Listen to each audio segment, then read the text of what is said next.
Okay students, last video में हम लोग डिस्कस कर चुके हैं वर्क। ठीक है, हमने इसका कुछ एग्जांपल्स भी डिस्कस किया था। कोई भी ऑब्जेक्ट है, उसके ऊपर अगर फोर्स अप्लाई किया जाए और वो ऑब्जेक्ट डिस्प्लेस होता है, एक फिक्स डिस्टेंस तक डिस्प्लेस होता है, तो हम कह सकते हैं कि उसके ऊपर वर्क कंप्लीट किया गया है। क्लियर है? अदर लैंग्वेज हमने डिस्कस किया था, work is equal to multiplication of force and displacement. याद है आपको? ये कब होगा? जब फोर्स और डिस्प्लेसमेंट की डायरेक्शन या तो पैरेलल हो या फिर अगेंस्ट हो, यानी कि एक दूसरे के सिमिलर हो या फिर अगेंस्ट हो, तो हम इसको काउंट कर सकते हैं। आज हम एक एग्जांपल के बारे में बात कर रहे हैं कि कोई ऑब्जेक्ट एक फिक्स हाइट पर ले जाया जाए, यानी कि एक ऑब्जेक्ट है, m मास का एक ऑब्जेक्ट है, इस ऑब्जेक्ट को फोर्स लगा करके फोर्सफुली इसे h हाइट पर डिस्प्लेस कर दिया जाए। इस ऑब्जेक्ट को हमने फोर्स लगाया, उसी डायरेक्शन में फोर्स लगेगा जिस डायरेक्शन के अंदर ये मूव कर रही है। ठीक है, तो यहां से हम इसको फोर्स लगाएंगे, F फोर्स लगेगा इसके ऊपर और हमने इसको उठा के h हाइट के ऊपर ले गए। जैसे आप समझ सकते हैं कि आपने कोई भी बैग उठाया है और उसको आप ऊपर तक लेके जा रहे हैं, तो क्या होगा? ऐसी कंडीशन में वर्क कैसे काउंट करेंगे? क्लियर है?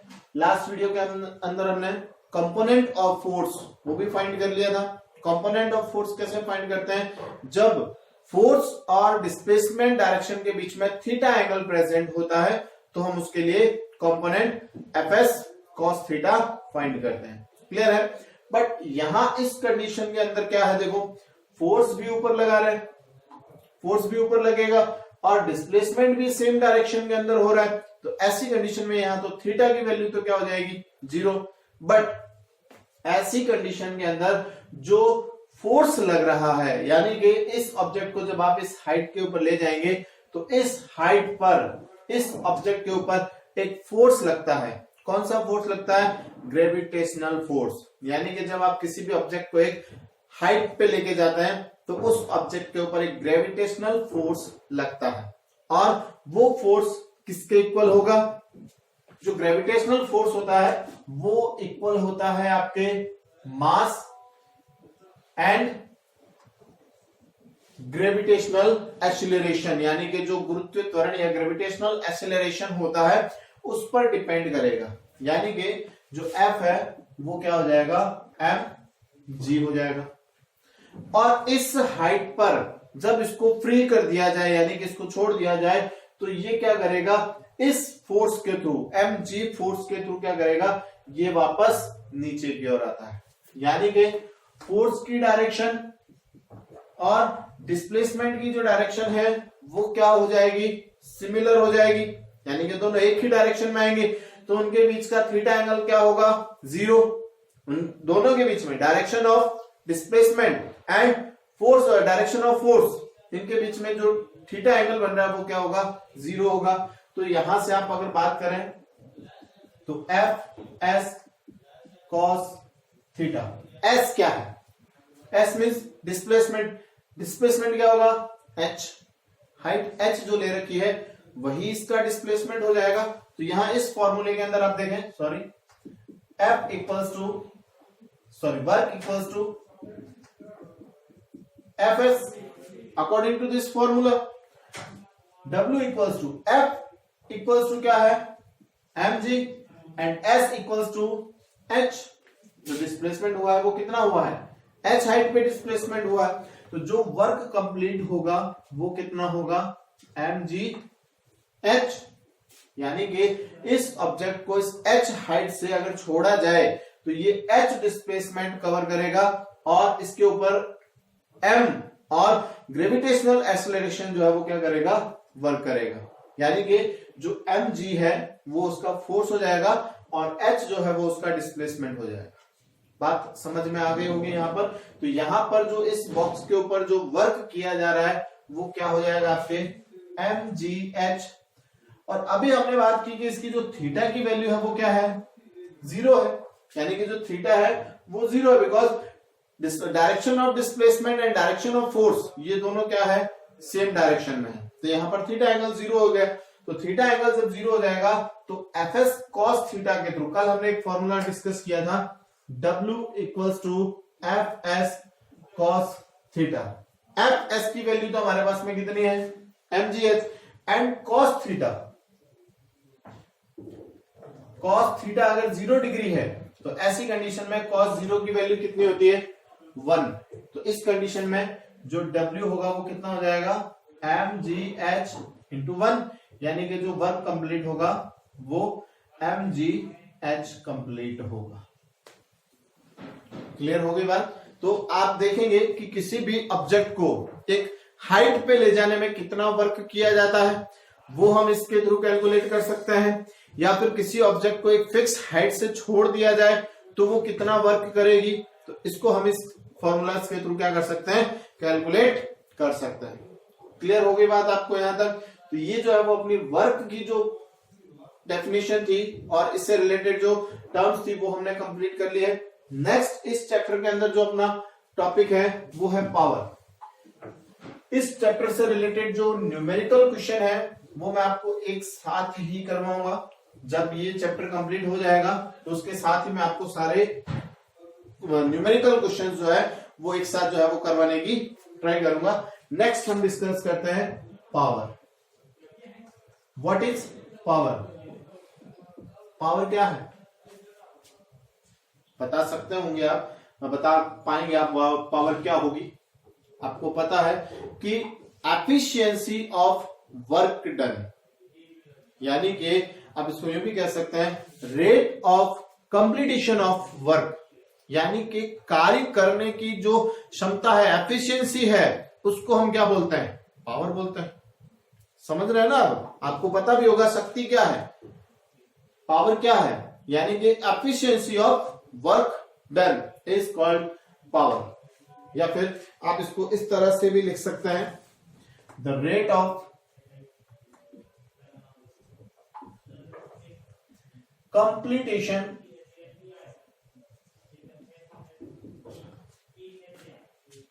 Of work is called power.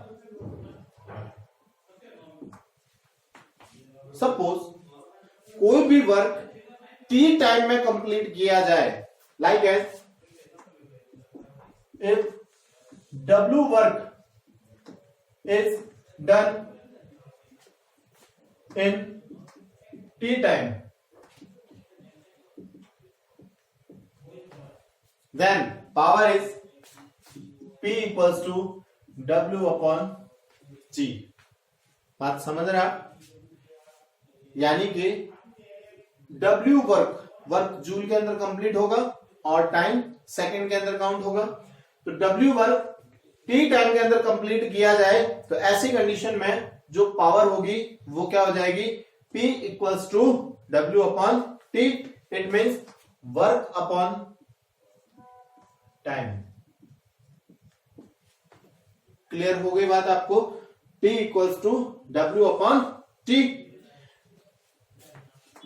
W equals to F into S. We will study, हम लोग इसको स्टडी कर चुके हैं। W equals to Fs when P equals to F into S upon T। बात क्लियर हुई आपको। When W work is done in T time, then P equals to W upon T, it means work upon time। Last video के अंदर हम लोग discuss कर चुके हैं W equals to F into S, अभी भी हमने डिस्कस किया है W equals to F into S, then put the value of W in this equation. Put the value of W in equation 1, then P equals to F into S upon T. Then S upon T equals to V, आप previous class के अंदर, last class के अंदर इसको discuss कर चुके हैं। v means velocity. What is velocity? Displacement upon time is equals to velocity, है ना। कोई भी वेलोसिटी होगी तो आप उसको कैसे फाइंड करेंगे? डिस्प्लेसमेंट अपॉन टाइम से। तो ये क्या हो जाएगा आपके v, यानी कि s अपॉन t की जो वैल्यू है वो किसके इक्वल हो जाएगी? v। Then p equals to f into v, p equals to f v। Clear हुई बात? ये आपके हो जाएगा power. According to this formula, unit of power is P equals to W upon T. Work unit is joule and time unit is second. Then unit of power is joule upon second. Otherwise आप इसको ऐसे भी लिख सकते हैं, joule second inverse. Clear है? But ये जो यूनिट है वो father of steam engine, father of steam engine James Watt के थ्रू जो है वो प्रेस्क्राइब की गई है। इसलिए इस यूनिट को, ये जो जूल सेकंड इनवर्स यूनिट है, इसे जेम्स वॉट के नाम से इसे वॉट में कैलकुलेट किया जाता है, वॉट। क्लियर हुई बात? बट वॉट जो है वो स्मॉलेस्ट यूनिट ऑफ पावर है। ये पावर की स्मॉलेस्ट यूनिट होगी, सबसे छोटी इकाई जो है वो है वॉट, यानी कि पर सेकंड जो वर्क कंप्लीट किया जा रहा है वो किस में काउंट होगा? वॉट में काउंट होगा। यानी कि पर सेकंड जो वर्क कंप्लीट होगा उसको हम किस में काउंट करेंगे? वॉट के अंदर काउंट करेंगे। क्लियर हो गई बात आपको ये? तो ये हो जाएगा आपके पावर। ये आपको मेन फॉर्मूला जो है वो फाइंड करना है, इसी से आपको जो है वो पावर कैलकुलेट करनी पड़ेगी। और देन अदरवाइज ये फॉर्मूला जो है वो आप यूज कर सकते हैं, P equals to F into V। यानी कि अगर आपको पावर फाइंड करनी है वो भी किससे? फोर्स और वेलोसिटी से, तो उससे जो है वो आप पावर फाइंड कर सकते हैं। क्लियर हो गया? नेक्स्ट टॉपिक जो है वो अपना electric power. Okay, next topic is electric power. Electric power कैसे फाइंड किया जाए या फिर होता क्या है? पावर के बारे में अभी हमने डिस्कस कर लिया, work done efficiency is called power. But अगर इसको इलेक्ट्रिक कॉन्सेप्ट के अंदर यूज किया जाए तो हम इसको बोलेंगे इलेक्ट्रिक पावर। कैसे यूज करें? सपोज आपने इलेक्ट्रिक सर्किट देखा होगा, या कह सकते हैं कि कोई भी इलेक्ट्रिक वायर है, कंडक्टर ऑफ इलेक्ट्रिक है, तो उसके अंदर हम कह सकते हैं कि 2 पॉइंट्स होंगे। सपोज ये हमारे पास में एक वायर है पॉइंट ए और पॉइंट बी के बीच में। क्लियर है? यहां से इलेक्ट्रॉन्स को, या फिर कह सकते हैं कि जो चार्ज होता है, इलेक्ट्रिक चार्ज जो होता है, उससे point A to point B तक ट्रांसफर करने में जो वर्क कंप्लीट किया जा रहा है, जो वर्क कंप्लीट किया जाएगा इलेक्ट्रिक चार्ज को, चार्ज की यूनिट होती है आपके कूलम। ठीक है? एक्चुअल में जो इससे पहले का जो चैप्टर है वो सिलेबस से हटा दिया गया है, नहीं तो इस चैप्टर से पहले आपको वो चैप्टर जो है वो पढ़ाया जाता है, इससे जो है वो आपको कॉन्सेप्ट क्लियर होते हैं। लेकिन अभी वो चैप्टर हम स्टडी नहीं कर रहे हैं, फिर भी मैं आपको एक बार कॉन्सेप्ट क्लियर करने की कोशिश करता हूं कि जो चार्ज होता है वो 2 टाइप्स के होंगे। फर्स्ट पॉजिटिव चार्ज और नेगेटिव चार्ज। ठीक है? जब ये चार्ज फ्लो होते हैं, मोस्टली नेगेटिव चार्ज जब फ्लो होता है तो हम कहते हैं कि इलेक्ट्रिक करंट पास होता है। कोई भी इलेक्ट्रिक कंडक्टर होगा, उसमें से जब चार्ज फ्लो करेंगे तो हम बोलते हैं कि इलेक्ट्रिसिटी फ्लो करती है। तो कोई भी वायर है, उसके point A to point B तक चार्ज को फ्लो करने में जो वर्क कंप्लीट किया जाता है, उस वर्क को हम क्या बोलते हैं? Electric power. ठीक है? आप इसको डेफिनेशन फॉर्म में इस तरह से नोट करें, rate of electric energy transfer in electric circuit. कोई भी इलेक्ट्रिक सर्किट है, उसके अंदर इलेक्ट्रिक एनर्जी, अब इलेक्ट्रिक एनर्जी क्या है? Transfer of charge. जो चार्ज प्रेजेंट है उन्हीं को ट्रांसफर करने का जो प्रोसेस है उसी को हम बोलते हैं इलेक्ट्रिक एनर्जी। यानी कि जो चार्ज होंगे वो एनर्जी के थ्रू ही तो फ्लो करेंगे, और उन्हें एनर्जी किससे मिल रही है? इलेक्ट्रिक के थ्रू मिल रही है, तो इलेक्ट्रिक एनर्जी जो है वो प्रेजेंट होगी। तो rate of electric energy transfer in electric circuit is called electric power. यानी कि इलेक्ट्रिक सर्किट के अंदर इलेक्ट्रिक एनर्जी को ट्रांसफर करने की जो रेट है उसको हम बोलते हैं इलेक्ट्रिक पावर। अब अगर सपोज करें क्यू कूलम चार्ज, चार्ज का यूनिट क्या होता है? Q coulomb. क्लियर है? तो Q coulomb charge T time के अंदर अगर किसी भी इलेक्ट्रिक सर्किट से पास आउट होता है, या फिर कह सकते हैं कि इलेक्ट्रिक पोटेंशियल से पास आउट होता है, वी वोल्ट इलेक्ट्रिक पोटेंशियल से पास आउट होते हैं, तो ऐसी कंडीशन के अंदर, वापस से सुनिए, Q coulomb charge T time के अंदर वी वोल्ट इलेक्ट्रिक पोटेंशियल से पास आउट होता है। पोटेंशियल क्या? इलेक्ट्रिक पोटेंशियल क्या होता है? दोनों पॉइंट के बीच में जो इलेक्ट्रिक एनर्जी का जो डिफरेंस होता है उसको हम बोलते हैं इलेक्ट्रिक पोटेंशियल। ठीक है?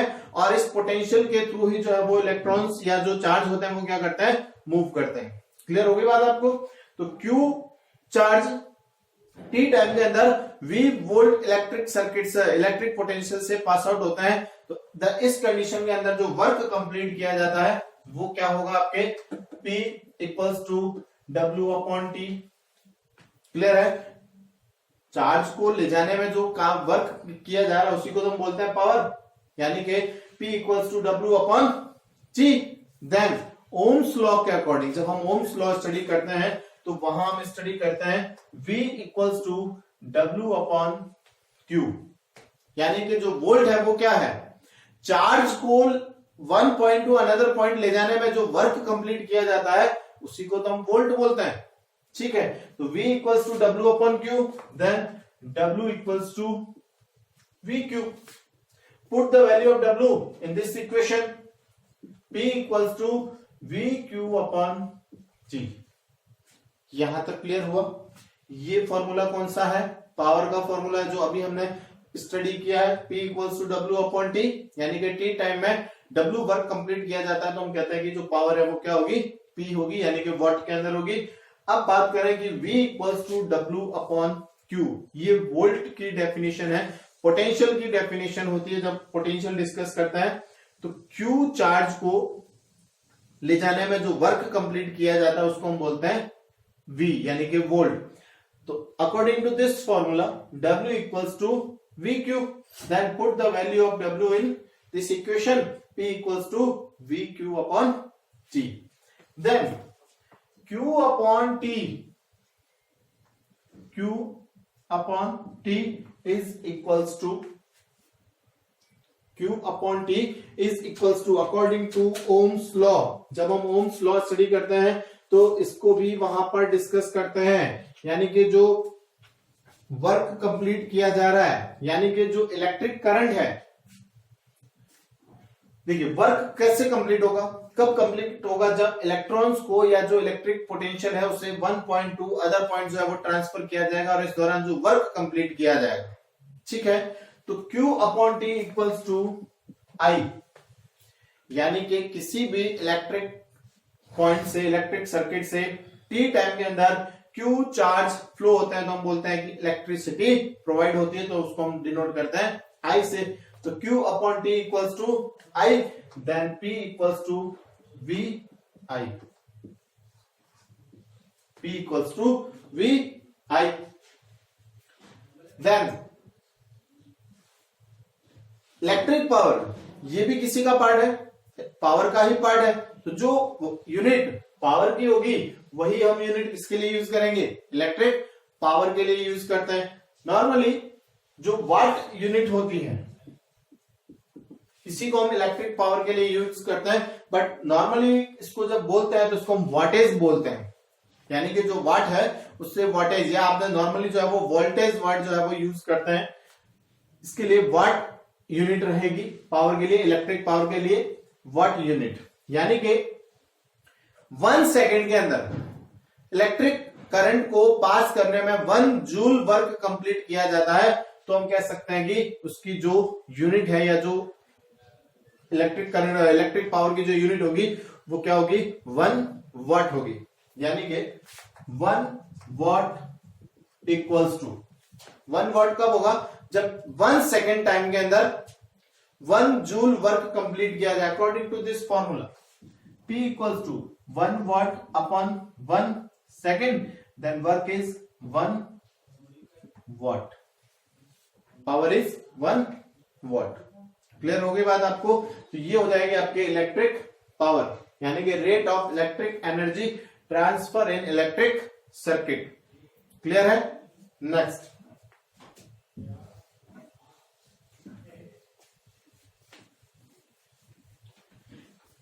किसी भी इलेक्ट्रिक सर्किट के अंदर टोटल इलेक्ट्रिक कंजप्शन कितना होता है, इसको कैलकुलेट कैसे करते हैं? तो इसको इलेक्ट्रिक कैलकुलेट किया जाता है आपके टोटल पावर एंड टाइम, यानी कि टोटल पावर कितनी यूज हो रही है और कितने टाइम में यूज हो रही है, तो उसको हम कैसे यूज करेंगे?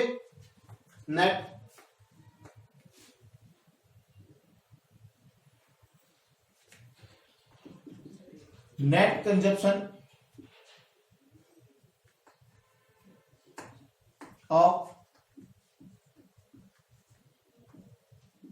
इलेक्ट्रिक पावर, इलेक्ट्रिक एनर्जी, यानी कि किसी भी इलेक्ट्रिक सर्किट के अंदर total energy, power, electric energy कितनी कंजप्शन हो रही है, कितनी यूज हो रही है, तो उसको हम फाइंड करते हैं N into P into T। What is N? N means number of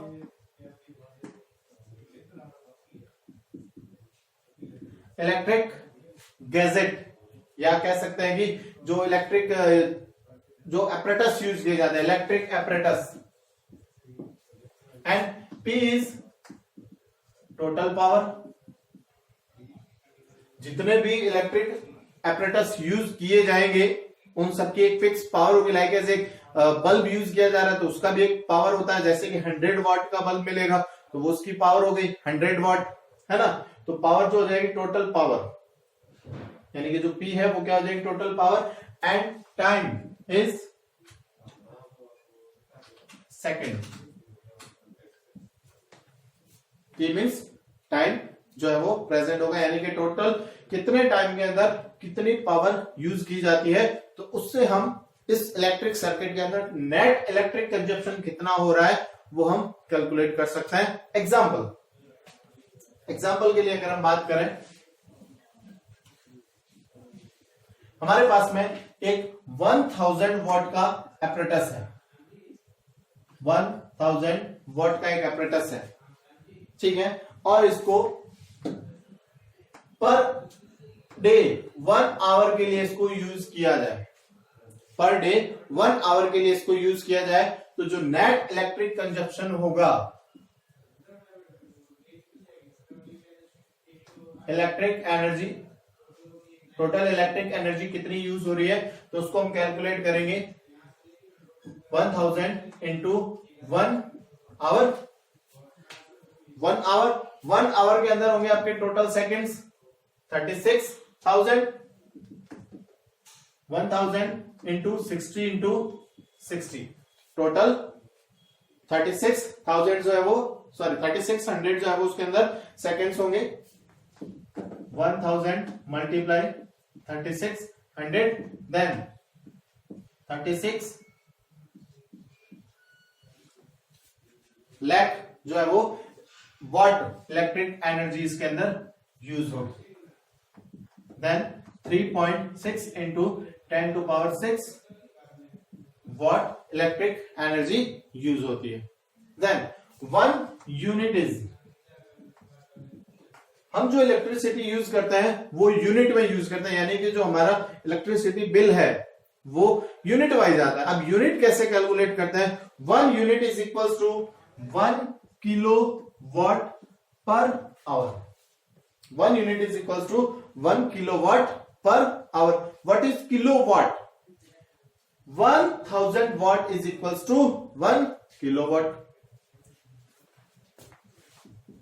1000 watt is equals to 1 kilowatt, यानी कि 1 किलोवाट का 1000 watt का कोई भी एपरेटस है उसे 1 आवर के लिए यूज किया जाए तो उसके लिए जो टोटल इलेक्ट्रिक कंजप्शन होता है वो कितना होता है? 1 यूनिट होगा। सपोज 1000 वॉट का एक गीजर है, उस गीजर को पर डे 1 आवर के लिए यूज किया जाता है, तो उसके लिए नेट इलेक्ट्रिक कंजम्पशन कितना होता है? 1 यूनिट होता है। क्लियर है? तो इस तरह से आप उसकी जो है वो यूनिट वाइज कैलकुलेशन कर सकते हैं। नेक्स्ट 100 वॉट का एक कह सकते हैं कि बल्ब है, उसे पर डे 10 आवर के लिए यूज किया जाए, पर डे 10 आवर के लिए यूज किया जाए, तो भी उसका नेट इलेक्ट्रिक कंजम्पशन कितना होगा? 1000 किलोवाट पर आवर, या फिर इसको कह सकते हैं कि 1 यूनिट। क्लियर हो गई बात? तो ये हो जाएगी आपके इलेक्ट्रिक पावर। और इस चैप्टर के अंदर अपने पास सिर्फ ये 2 ही टॉपिक्स थे जो हमने स्टडी किए। अब इनसे रिलेटेड जो भी क्वेश्चंस होंगे, यानी कि इनसे रिलेटेड जो न्यूमेरिकल क्वेश्चंस है, फॉर्मूला बेस्ड जो क्वेश्चन है, वो मैं नेक्स्ट वीडियो के अंदर आपको अवेलेबल करवा दूंगा।